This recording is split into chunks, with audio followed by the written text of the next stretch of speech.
Hello दोस्तों, स्वागत है आपका मेरे चैनल एल के स्टडी में। आज मैं आप सभी को हिस्ट्री के बहुत ही महत्वपूर्ण प्रश्न बता रहा हूँ। तो चलिए जल्दी से देख लेते हैं। इससे पहले जिसने मेरा यूट्यूब चैनल सब्सक्राइब नहीं किया है, प्लीज़ सब्सक्राइब कर लें ताकि आने वाली वीडियो आप तक पहुँच सके। तो चलिए देख लेते हैं। पहला प्रश्न है, सिंधु घाटी सभ्यता मुख्य रूप से वर्तमान के किन देशों में फैली हुई थी? इसका करेक्ट आंसर है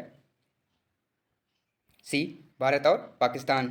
अगला प्रश्न है, दो, शून्य और दशमलव प्रणाली की अवधारणा देने वाले प्राचीन भारतीय गणितज्ञ थे? इसका करेक्ट आंसर है बी, डी, ब्रह्मगुप्त।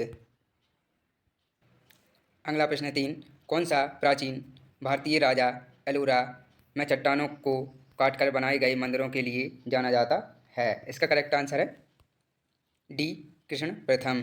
अगला प्रश्न है, चार, प्राचीन भारतीय ग्रंथ नाट्य शास्त्र जो प्रदर्शन कलाओं से संबंधित है किसके द्वारा लिखा गया था? इसका करेक्ट आंसर है सी, भरत मुनि। अगला प्रश्न है, पाँच, किस राजा ने शकों को हराया? इसका करेक्ट आंसर है ए, गौतमी पुत्र सतकर्णी। अगला प्रश्न है, छः, मेगास्थनीज की यात्रा का विवरण देने वाली पुस्तक इंडिका किसके शासनकाल के दौरान लिखी गई थी? इसका करेक्ट आंसर है ए, चंद्रगुप्त मौर्य। अगला प्रश्न है, सात, प्रथम तमिल संगम कहाँ हुआ? इसका करेक्ट आंसर है ए, मदुरई। अगला प्रश्न है, आठ, अशोक का कौन सा शिलालेख खरोष्ठी लिपि में है? इसका करेक्ट आंसर है सी, उपर्युक्त दोनों। ये वेरी वेरी मोस्ट आईएमपी प्रश्न है, इनको जल्दी से वीडियो देखकर याद कर लें। अगला प्रश्न है, राखालदास बनर्जी ने किस स्थल की खोज की? इसका करेक्ट आंसर है सी, मोहनजोदड़ो। अगला प्रश्न है, दस, मौर्य सम्राट अशोक को उनके शिलालेखों के लिए जाना जाता है जो मुख्य रूप से किस भाषा में लिखे गए थे? इसका करेक्ट आंसर है डी, वाही लिपि। अगला प्रश्न है, 11, एलोरा की गुफाएं किस धर्म से हैं? इसका करेक्ट आंसर है डी, हिंदू, जैन और बौद्ध। अगला प्रश्न है, 12, अशोक के बोध गया और बोध वृक्ष यात्रा का उल्लेख किस शिलालेख में है? इसका करेक्ट आंसर है डी, 8वें शिलालेख में। अगला प्रश्न है, 13, सिंधु घाटी सभ्यता से संबंधित प्राचीन शहर मोहनजोदड़ो दारो वर्तमान समय में स्थित है? इसका करेक्ट आंसर है बी, पाकिस्तान। अगला प्रश्न है, 14, 190 ईसा पूर्व में बैक्टीरिया के किस यावन राजा ने भारत पर आक्रमण किया? इसका करेक्ट आंसर है ए, डेमेट्रिक्स। अगला प्रश्न है, 15, किस सातवाहन राजा ने सर्वप्रथम राजा के नाम के सिक्के जारी किए? इसका करेक्ट आंसर है ए, सतकर्णी प्रथम। अगला प्रश्न है, 16, प्रसिद्ध प्राचीन भारतीय विश्वविद्यालय तक्षशिला वर्तमान समय में कहाँ स्थित था? इसका करेक्ट आंसर है बी, पाकिस्तान। अगला प्रश्न है, 17, निम्नलिखित में से कौन सा स्थान पुरापाषाण और मध्यपाषाण काल के चित्रित शिलाश्रय के लिए जाना जाता है? इसका करेक्ट आंसर है सी, भीमबेटका। अगला प्रश्न है, 18, अशोक के किस शिलालेख में 5 समकालीन यूनानी राजाओं का उल्लेख है? इसका करेक्ट आंसर है डी, 9वें शिलालेख में। अगला प्रश्न है, 19, निम्नलिखित में से कौन सी सिंधु मोहरों का सबसे सामान्य रूप है? इसका करेक्ट आंसर है डी, यूनार्क, यूनिकॉर्क, कॉर्न। अगला प्रश्न है, 20, सिंधु घाटी सभ्यता के किस स्थल से घोड़े के अवशेष मिले हैं? इसका करेक्ट आंसर है सी, सुतका, सुरकोटदा। अगला प्रश्न है, 21, उपनिषद काल के राजा अश्वपति निम्नलिखित में से किस राज्य के शासक थे? इसका करेक्ट आंसर है ए, कैकाय। अगला प्रश्न है, 22, निम्नलिखित में से कौन सा सिद्धांत जैन धर्म द्वारा जोड़ा गया है? इसका करेक्ट आंसर है डी, ब्रह्मचार्य। अगला प्रश्न है, 23, निम्नलिखित में से कौन सा बौद्ध ग्रंथ बौद्ध धार्मिक की शिक्षाओं से संबंधित है? इसका करेक्ट आंसर है सी, सुक्त पिटक।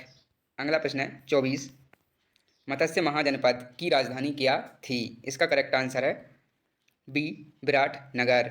अगला प्रश्न है 25।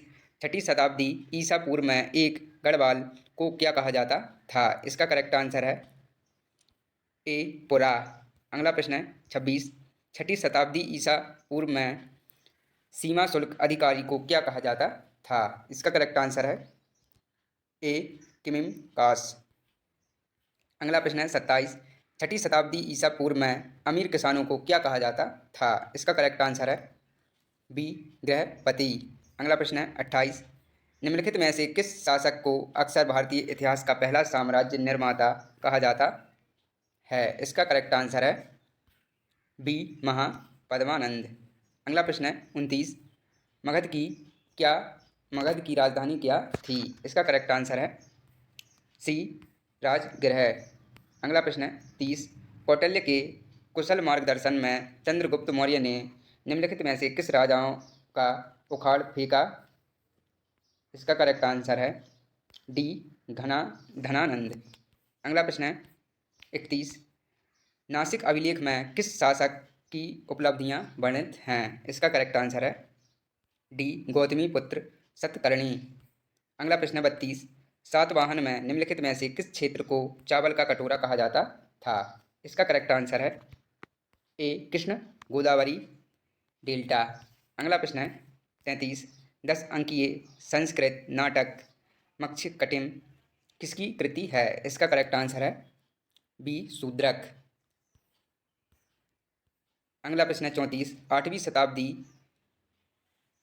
के भारत के किस सांस्कृतिक विद्यमान को करुण रस की कवि के रूप में जाना जाता है? इसका करेक्ट आंसर है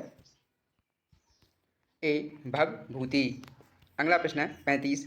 निम्नलिखित में से किस राजा को अजंता के अभिलेखों में द्विज के रूप में वर्णित किया गया है? इसका करेक्ट आंसर है ए विंध्य शक्ति। अगला प्रश्न है 36। निम्नलिखित में से किस शासक ने सामंत की उपाधि का प्रयोग किया था? इसका करेक्ट आंसर है सी मौखरी। अगला प्रश्न है 37। निम्नलिखित में से कौन सा राजा मौखरियां के शासक अवंती वर्णम का उत्तराधिकारी बना? इसका करेक्ट आंसर है डी ग्रह वर्मन। अगला प्रश्न है 38। काकुस्थ वर्णम की मृत्यु के बाद गठित कंदमों की दूसरी शाखा ने निम्नलिखित में से किस स्थान से शासन किया? इसका करेक्ट आंसर है बी त्र पर्वत। अगला प्रश्न है 39। निम्नलिखित में से किस बौद्ध राजा ने शिव भट्टरक के पक्ष में अनुदान दिया था? इसका करेक्ट आंसर है बी नारायण पाल। अगला प्रश्न है 40। पुलकेशन प्रथम ने निम्नलिखित में से किस काल में शासन किया? इसका करेक्ट आंसर है डी 535 566 ईस्वी तक। इसका करेक्ट अगला प्रश्न है 41। हिंदू दर्शन की निम्नलिखित में से किस प्रणाली पर शंकराचार्य ने 9वीं शताब्दी ईसा में भाष्य लिखा था? इसका करेक्ट आंसर है डी उत्तरमी मानसा। अगला प्रश्न है 42। रत्नावली एक खूबसूरत राजकुमारी के बारे में एक संस्कृत नाटक है। इसके लेखक कौन हैं? इसका करेक्ट आंसर है बी हर्ष। अगला प्रश्न है 43। 8वीं शताब्दी में कश्मीर में मार्ड सूर्य मंदिर का निर्माण किसने करवाया था? इसका करेक्ट आंसर है बी ललितादित्य मुक्तापीठ। अगला प्रश्न है 44। निम्नलिखित में से किसने आर्य सिद्धांत लिखा था? इसका करेक्ट आंसर है बी आर्यभट्ट द्वितीय। अगला प्रश्न है 45। निम्नलिखित में से किसने सत्यश्रेय पुरुरण पारक्रम वल्लभ और पृथ्वी वल्लभ जैसी उपलब्धियां लीं? इसका करेक्ट आंसर है बी कीर्तिक वर्ण प्रथम। अगला प्रश्न है 46। सिंह विष्णु का उत्तराधिकारी निम्नलिखित में से कौन था? इसका करेक्ट आंसर है बी महेंद्र वर्मन प्रथम। अगला प्रश्न है 47। निम्नलिखित में से किस राजवंश के दौरान अजंता की गुफाओं का निर्माण के समय का अनुमान लगाया गया था? इसका करेक्ट आंसर है डी गुप्त। अगला प्रश्न है 48। मौर्य वंश के बाद मगध पर किस वंश का शासन था?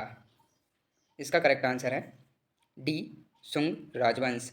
अगला प्रश्न है 49। अशोक के अभिलेख इनमें से किस लिपि में लिखे गए हैं? इसका करेक्ट आंसर है सी, ब्राह्मी। अगला प्रश्न है 50, ये लास्ट है।